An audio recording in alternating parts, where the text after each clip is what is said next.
Welcome back to the channel, guys. Thanks for joining. So today we have another interesting discussion to share with you. Today we'll be looking at, should I build or should I buy? This discussion is particularly important to persons who are about to start their home ownership journey, or persons who are thinking about acquiring a second property. You know, the question that you're always asking is whether buying or building is the better option. So we're going to be exploring that issue today.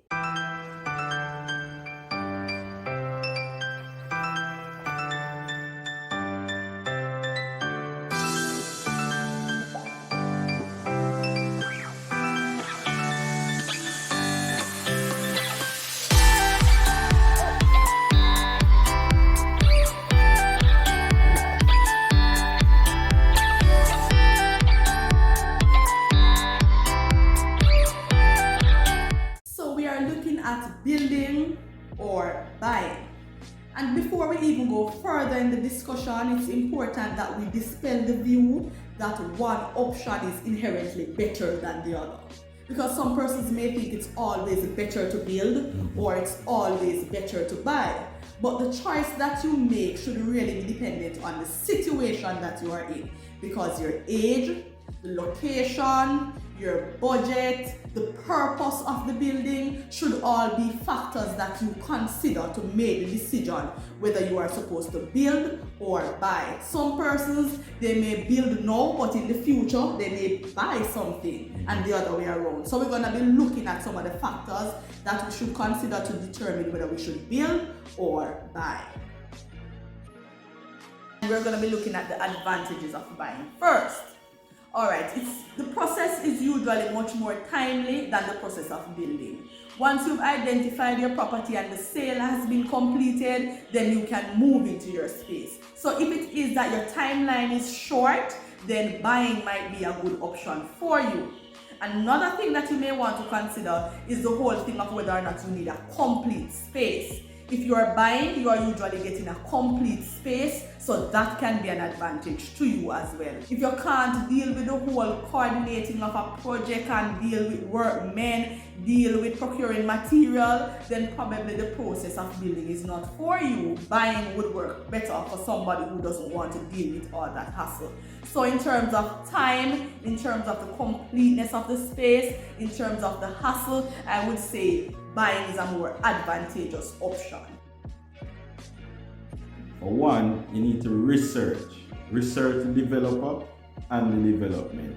You want to know that this developer, especially in scheme unit, you want to know that this developer has completed similar project and completed it on time for people to move in. There are situations where people have made their deposit to the developers and they can't get to go into the house. You want to do your research on the developer to ensure that they are capable of completing the project. Also, you want to do your research on the development, because you don't want to know that that development is being built in an area that is prone to flooding. So you have to do your research when it comes on to these things. Also, another thing to consider is the supply and demand for houses in Jamaica. Now, the demand is so great that literally you may see a house on the market and you have to put on your name on a waiting list because the one you see is not available. And I know people who have been waiting for years to get into a particular scheme and they can't get in. And yeah, so you have to consider that as well. And from economics, you know that supply and demand affects price. So if the demand is great, the price is going up. So these houses are getting extremely expensive as the days go by. So this is one of the factors we have to consider as well. I think that's very important, because if the cost is high, it means that you may have to secure a double mortgage in order to be able to actually cover the cost for the house, and that is going to mean more monthly payment for you. So that's one of the challenges of buying. Another thing we have to look at when we're buying is, especially when we're buying on the open market, we have to ensure that we are getting value for money. What I would say is, if you're going to buy a house on the open market, you need to get your professionals involved to do the necessary assessments. For example, you may need to get a structural engineer to go there and do an engineer's report to see if the building is good structurally, because you don't want to spend your money and then 2 weeks down the road you have something falling off of the house. Or you can't expand because the house never have any stiffness in it. So you have to ensure that you engage your professionals to check out these properties when you are going to purchase them. When you are building, you can always customize the space to meet your need. If you have a disability, you can just limit to one floor, you can build a ramp, and you can ensure that the space can meet your needs. You have that kind of control when you are building. Another thing that is advantageous when you are building is that it's more budget friendly, as it facilitates a kind of phased-based process. So if you don't have all the money one time, you can start and just do a little piece, and as the money is available, you can do your expansion.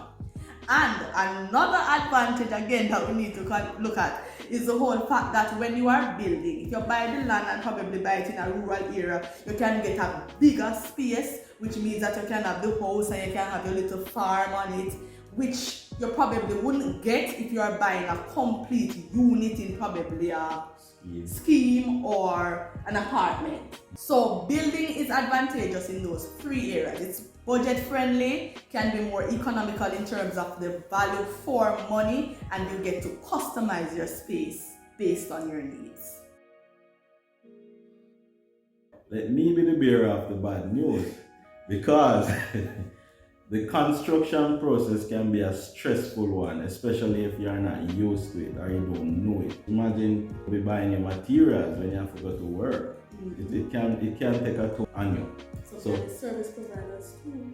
Yeah, for example, say you live like in a remote area, far away from all services. You have to get water, you have to get light. You literally have to know how to approach these things, who to talk to. And if you don't have that knowledge, you literally would just cry. So it can be a very stressful one. Also, locating a piece of land to build on can be a very difficult task if you don't know what to look for. Because if you are somebody who wants to build on a budget, you want to find the appropriate land for that budget. For example, you might want to find a flat land and not a sloping land.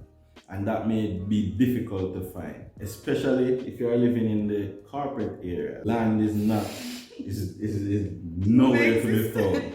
So it may be difficult to locate the land that you need to build on. And we speak about taking a phase-based approach to building. Now, this can be very uncomfortable, and not everybody can get used to that, because when you're lying down on your bed and then you have to go on the floor, it's full of dust from the construction that's happening around you, when you can't secure your place properly. So a lot of things happen when you kind of take on that phase-based building. So it can be very uncomfortable. So if you're not ready for that level of discomfort, building may not be for you. As you can see, guys, there are pros and cons to both options. So you really have to consider the issue carefully when you're making the ultimate decision. However, we hope that you found the information that we shared useful. And if you have not yet subscribed to the channel, now is a good time to go and do so. And leave a like and a comment. Also, share the video with your friends. And go follow us on Instagram at Life on Planting Hill. Until next time, keep the dream alive. Bye.